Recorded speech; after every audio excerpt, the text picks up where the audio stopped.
Estimados cuartos secretarios, bienvenidos a la inauguración de la sección de clipping de noticias de español para diplomacia.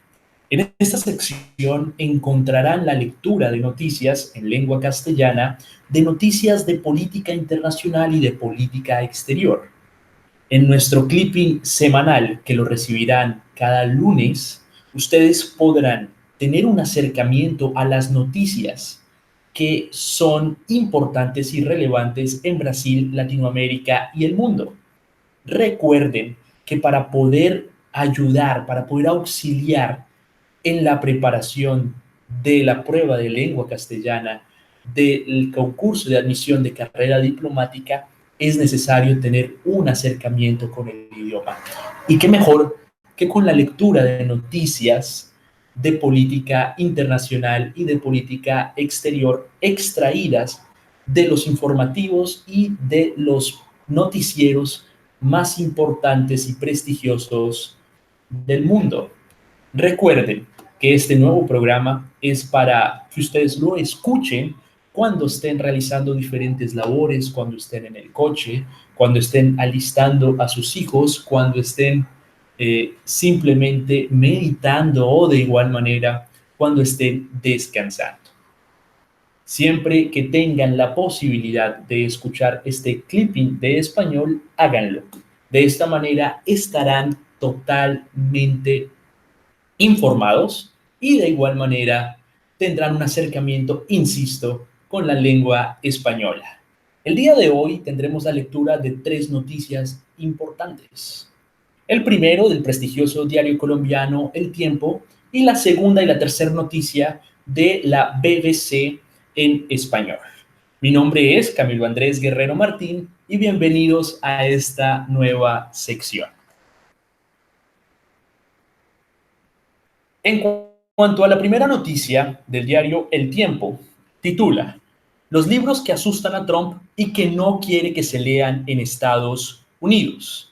Escrito por Sergio Gómez Maceri el 22 de junio del año 2020. Fue una mala semana para el presidente Donald Trump. Primero, la Corte Suprema de Justicia, de mayoría conservadora, le propinó dos fuertes derrotas al bloquear su intención de acabar con un programa que protegía a inmigrantes de la deportación y conceptuar que, bajo la Constitución, los miembros de la comunidad LGBT tienen los mismos derechos laborales que el resto de personas. Luego, los números de contagiados de COVID-19 han comenzado a subir nuevamente en 24 estados y las encuestas ya muestran una diferencia de más de 10 puntos entre Trump y su contendor Joe Biden, su rival en las presidenciales que acontecerán a finales de año. Pero, sin duda, lo más demoledor fueron las revelaciones de una serie de libros que están por salir al mercado en los que miembros de su familia y exaltos funcionarios de su administración lo dejan muy mal parado. En particular, el escrito por John Bolton, su asesor de seguridad nacional entre el 2018 y el 2019, que debe salir al mercado este martes tras superar una demanda de la Casa Blanca, que movió cielo y tierra para frenar dicha publicación.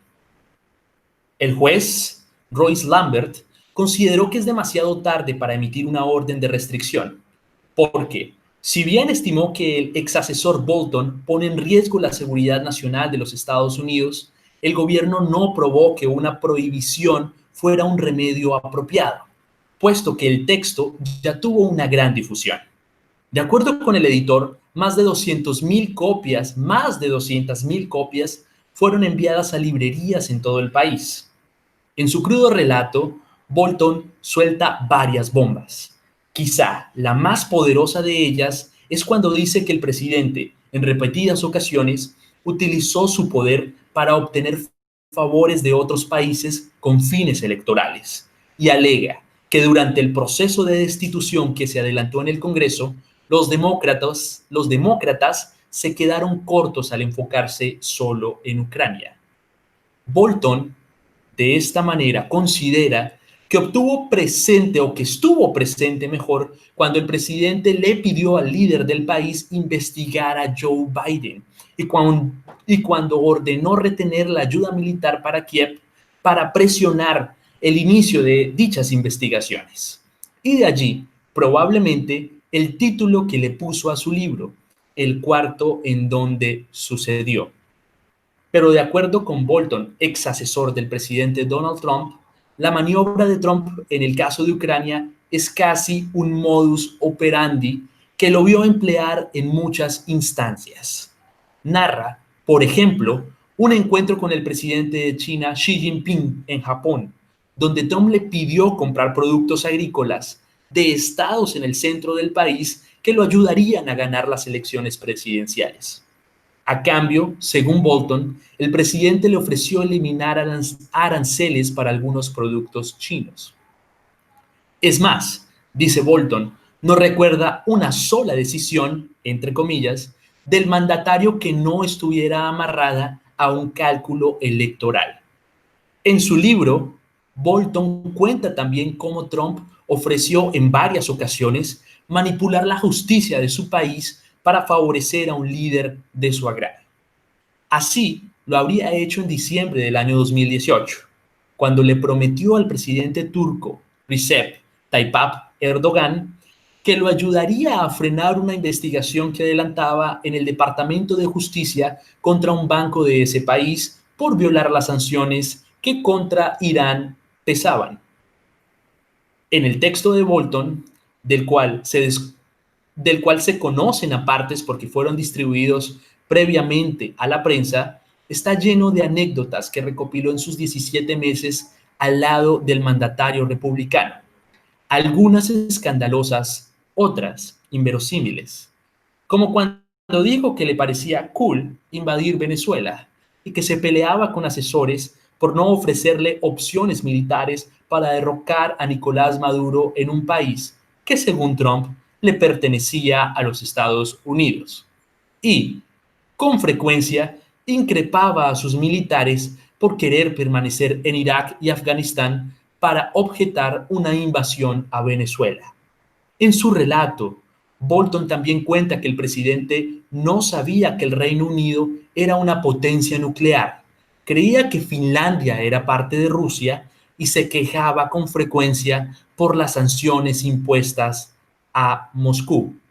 Pero el asesor, pero el ex asesor también deja mal paradas a personas muy cercanas al presidente Trump, como el secretario de Estado Mike Pompeo, de quien dice lo insultaba a sus espaldas por sus metidas de pata a nivel internacional. Y menciona el caso específico de las negociaciones con Corea del Norte para desnuclearizar el régimen comunista que, según Bolton, tenía cero oportunidades de salir adelante pese a la insistencia del presidente. Y también describe el proceso de toma de decisiones en la Casa Blanca como una guerra de comida en la cafetería de una universidad, en el que ni siquiera participaban las agencias involucradas que poseían conocimiento de causa. El presidente, al referirse a Bolton y su libro, negó las acusaciones y dijo que el ex asesor era un, abro comillas, idiota, cierro comillas, que quedó resentido cuando lo destituyó. Entre paréntesis, Bolton renunció. El libro del ex asesor también ha sido criticado por los demócratas, pero por razones diferentes. Para estos, los demócratas, Bolton es un oportunista porque se rehusó a testificar durante el proceso contra Trump en el Congreso, donde pudo haber sido clave, pero ahora lo hace cuando las editoriales le ofrecen $2 millones por su recuento, que podría perder, según el juez Lambert, por haber incluido acuerdos de confidencialidad si el gobierno presenta una acción judicial separada de la causa inicial. De igual manera se encuentra el libro de la sobrina. Pero el libro de Bolton es solo uno entre varios sobre el presidente que ya están en la imprenta y próximos a salir al mercado. Entre ellos, ha llamado la atención el de Mary Trump, sobrina del presidente, entre paréntesis, hija de su hermano mayor. en el que habla del ambiente tóxico en el que creció y revela intimidades de la familia. Aunque el texto aún no se conoce, su publicista sostiene que describe, abro comillas, una pesadilla de traumas y una trágica combinación de abusos y negligencia, cierro comillas, y como eventos específicos y patrones en la familia, abro comillas, crearon el malogrado hombre que hoy ocupa la Casa Blanca, cierro comillas. El libro titulado Demasiado y nunca suficiente, como mi familia creó al hombre más peligroso del mundo, Mary narra cómo Trump maltrató a su abuelo, Fred, el papá del presidente, cuando éste sufría de Alzheimer. La relación entre Trump y su sobrina nunca ha sido la mejor, pues existe entre ellos una larga disputa desde el momento en que su rama de la familia fue excluida del testamento del abuelo cuando éste ya padecía de la enfermedad. Mary y sus hermanos demandaron al hoy presidente de la República, pero no es claro a qué arreglo llegó o llegaron ante las Cortes. Este texto fue escrito por Sergio Gómez Maceri, corresponsal de El Tiempo en Washington. De igual manera, recomiendo fuertemente la lectura de esta noticia, debido a que tiene bastantes recursos interesantes que el candidato del concurso de admisión a carrera diplomática puede usar y puede utilizar en el resumen y de igual manera en la versión que va a ser cobrada en la prueba. La próxima noticia es del BBC y tiene por título Nueva ruta de la seda de China, como la pandemia de coronavirus amenaza la mayor iniciativa de política exterior de Pekín. María Elena Navas, corresponsal de BBC News Mundo. Se dice que uno de los proyectos de infraestructura más ambiciosos que se han concebido, la iniciativa de la Franja y la Ruta de China, también conocida como la Nueva Ruta de la Seda. El proyecto fue lanzado en el año 2013 por el presidente chino Xi Jinping e incluye una enorme serie de programas de desarrollo e inversión que se extienden desde el este de Asia hacia Europa, África y América Latina. Para Pekín, esta es la principal estrategia económica y de cooperación internacional del presidente Xi Jinping. Para los críticos, una campaña del gigante asiático de utilizar, abro comillas, la diplomacia de la deuda, cierro comillas, para expandir su influencia alrededor del mundo. Pero el esquema, cuyo objetivo era, abro comillas, promover el crecimiento económico por medio del flujo global de bienes, capital y tecnología, cierro comillas, se ha visto súbitamente estancado debido a la pandemia de COVID-19. Muchos de los países que recibieron los cuantiosos préstamos de China están ahora enfrentando enormes dificultades. Y uno tras otro le han informado a Pekín que no pueden pagar sus deudas. ¿Es este el fin de la nueva ruta de la seda del presidente Xi? ¿O acaso es la pandemia un obstáculo que Pekín podrá superar a medida que la economía global se recupere? Desde que el presidente Xi Jinping anunció su iniciativa en el año 2013, China ha otorgado lo prometido, cientos de millones de dólares en préstamos o subvenciones para la construcción de plantas eléctricas, gasoductos, puertos, aeropuertos y vías ferroviarias en 138 países en África, el sureste y centro de Asia, Europa y América Latina. Pekín no ha revelado los detalles financieros de los proyectos, pero según la consultora RWR Advisor, basada en Washington, desde que la iniciativa empezó en el año 2013, China ha prestado cerca de más de 461 mil millones de dólares a naciones participantes, la mayoría de ellas en África y casi todas consideradas deudoras de alto riesgo, como explica Howard Chang, editor de BBC China, desde su inicio. La iniciativa fue extensamente criticada dentro del país asiático. Abro comillas. La cúpula dirigente en Pekín realmente nunca tuvo un consenso sobre la iniciativa de la nueva ruta de la seda. Cierro comillas. Le dice a BBC Mundo este editor. Muchos han cuestionado la sabiduría de la estrategia del presidente Xi y en algunos incluso hasta han sugerido que se trata esencialmente de algo extravagante, un hoyo sin fondo, afirma Shang. En Occidente, países como Estados Unidos también criticaron lo que dijeron era, abro comillas, una agresiva estrategia de préstamos, cierro comillas, de China y naciones frágiles. O mejor, en Occidente, países como Estados Unidos también criticaron lo que dijeron era, abro comillas, la agresiva estrategia de préstamos, cierro comillas, de China en naciones frágiles.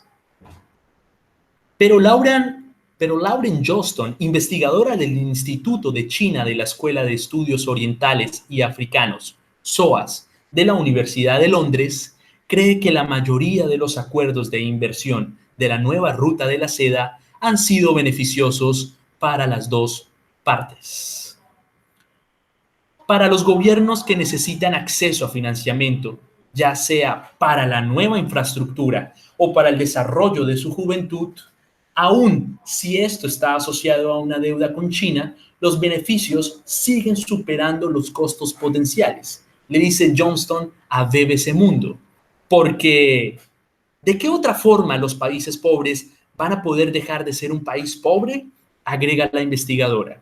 Ahora hay informes que apuntan que como resultado de la pandemia, varios países, incluidos Pakistán, Kirguistán, Sri Lanka y varias naciones africanas, le han pedido a China reestructurar, retrasar o perdonar los pagos de sus deudas que se vencen en este año. Esto ha colocado a China en una posición difícil. Si reestructura o perdona las deudas, podría colocar a su propio sistema financiero bajo presión y provocar una reacción negativa de su población, que también está sufriendo los efectos económicos de la pandemia. Y por otro lado, si China le exige a sus deudores cumplir con sus pagos, esto podría generar duras críticas en el mundo, principalmente entre los escépticos que advirtieron que la iniciativa de la nueva ruta de la seda era una trampa de deudas. En abril, el G20, que incluye a China, acordó permitir que 73 países pudieran suspender los pagos del servicio de sus deudas hasta fines del año 2020, lo cual se cree incluye a los bancos chinos. Pero, ¿qué pasará después de esa prórroga? ¿Serán inevitables los impagos? No se sabe en qué estado están las finanzas de cada país o con qué recursos cuentan, afirma Lauren Johnston. No estoy sugiriendo que será fácil para estas naciones hacer los pagos necesarios, pero hacer conjeturas sobre lo que pasará en 7 meses con el nivel de incertidumbre que tenemos actualmente es muy atrevido, agregó. No sé qué porcentaje de los préstamos de China corresponden a esos 73 países. Se presume que un porcentaje pequeño de sus préstamos totales y de su deuda externa, pero es imposible saberlo, señala. La investigadora no cree que China condonará las deudas. La caridad, dice, no es algo que forme parte de la cultura china. Lo más probable, como le dijo el diario Financial Times, un asesor del gobierno chino que no quiso ser identificado, es que Pekín opte por suspender los pagos de intereses de los préstamos. Y a algunos, dijo, incluso podría permitírseles renegociar sus préstamos. Perdonar las deudas de forma permanente, le dijo el asesor al Financial Times, será la última opción. Para China, esto ocurre en momentos en que no solo está enfrentando cuestionamientos sobre su manejo del brote del virus en Wuhan, también está bajo presión de las amenazas comerciales del presidente estadounidense Donald Trump, Y esto, como señala Howard Chang de BBC China, podría significar un revés para el presidente Xi. Algo crucial es que la mayoría de los préstamos de la nueva ruta de la seda se hicieron en dólares estadounidenses, señala Shan. Con una guerra comercial con Estados Unidos, China está sintiendo cada vez más la escasez de dólares. Esto dejará al país con muy pocas opciones y el gobierno de Xi se verá increíblemente impotente e incompetente si los países en desarrollo no pueden pagar sus préstamos. La iniciativa de la nueva ruta de la seda, sin embargo, ha sido el pilar económico y político en material internacional del presidente Xi, y es poco probable que ahora la abandone. En 2019, después de las críticas por lo que se dijo, era una falta de transparencia sobre los términos de los préstamos y sobre los beneficios reales del programa.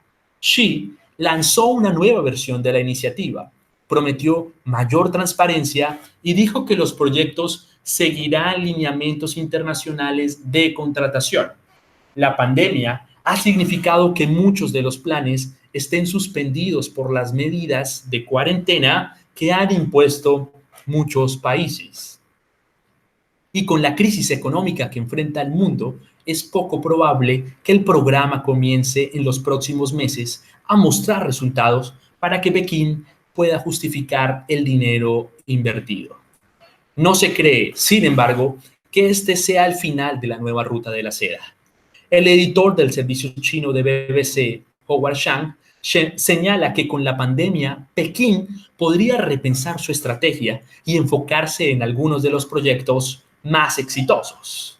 Abro comillas, ya hay signos de que Pekín está gradualmente dando marcha atrás en la iniciativa y enfocándose en algunos éxitos. Cierra comillas, le dice Chang a BBC Mundo. Muchos observadores de China creen que la pandemia podría marcar un punto de inflexión para la expansión de la iniciativa de la nueva ruta de la seda, agrega. Pero la pandemia también podría ofrecerle nuevas oportunidades a China para implementar sus otras dos iniciativas incorporadas en el programa de la nueva ruta de la seda, la ruta de la seda de la salud y la ruta de la seda digital. Ambas fueron integradas en el proyecto en el año de 2017 en el marco de una mayor conectividad sanitaria y digital paneuroasiática. Como parte de ello, China ha estado construyendo infraestructura de telecomunicaciones, hospitales e instalaciones sanitarias, proveyendo equipo y formación médica a los países que participan en la iniciativa de la Franja y la Ruta. Con la pandemia, mientras sus otros proyectos quedaron suspendidos, China ha estado impulsando tanto el comercio electrónico de telecomunicaciones como el intercambio comercial de productos, medicamentos y sanitarios. Como afirma Lauren Johnston durante la crisis del coronavirus, ambos programas han sido prioridad para Pekín. Ambos programas han constituido realmente una prioridad para el gobierno basado en Pekín. Abro comillas. Ahora la atención está puesta en los conceptos de la ruta de la seda digital y la ruta de la seda de la salud, pero ambos ya existían. Lo que ocurre es que ahora se están moviendo mucho más rápido. Cierro comillas, expresa. La pregunta ahora es si Pekín deberá replantearse sus ambiciones o esta es solo una pausa en el proyecto de la nueva ruta de la seda. No creo que el enfoque chino cambie fundamentalmente, porque los países seguirán necesitando lo que China les está ofreciendo, asegura Lauren Johnston. Creo que la estrategia futura del gobierno se decidirá país por país, le dice a BBC Mundo. Pienso que Pekín se enfocará en los países que muestren que pueden recuperarse relativamente pronto y demuestren que todo sigue como estaba planeado a pesar de la pandemia. Porque a fin de cuentas, los países seguirán necesitando carreteras, puentes, fábricas. Seguirán queriendo comerciar y desarrollar sus economías y seguirán deseando todas las cosas que se les habían ofrecido antes de la pandemia, concluye la investigadora. En este caso, queridos seacedistas, tenemos la lectura de dos noticias fundamentales. En la primera noticia, vemos cómo hay diversos libros que realmente están divulgando pormenores de la presidencia del presidente Trump. Y en la segunda, vemos cómo es la estrategia china y cómo es el comportamiento de China de cara a la pandemia, cuáles son las estrategias del gobierno chino y, de igual manera, cómo la República Popular de China piensa, en este caso, solucionar o solventar la deuda de diversas naciones. Finalmente, en nuestro clipping de noticias será adicionado el texto de Venezuela. Trump no descarta reunirse con Maduro y dice que no estaba necesariamente a favor de apoyar al presidente interino Juan Guaidó. Esto ha sido todo por hoy en esta nueva sección de español para diplomacia de clipping de noticias en español. Recuerden que esta sección es totalmente para ustedes, para informarlos, para que continúen con su preparación para la prueba sin dejar de lado la preparación para los idiomas y fundamentalmente la preparación de la lengua espanhola. Até aqui, muitíssimo obrigado, pessoal, pela atenção que vocês deram para mim. A gente se vê na próxima segunda. Mi nombre es Camilo Andrés Guerrero Martín y no olvides suscribirte a nuestro canal de YouTube, nuestro canal de Instagram y de igual manera a nuestro Facebook. Un fuerte abrazo para todos.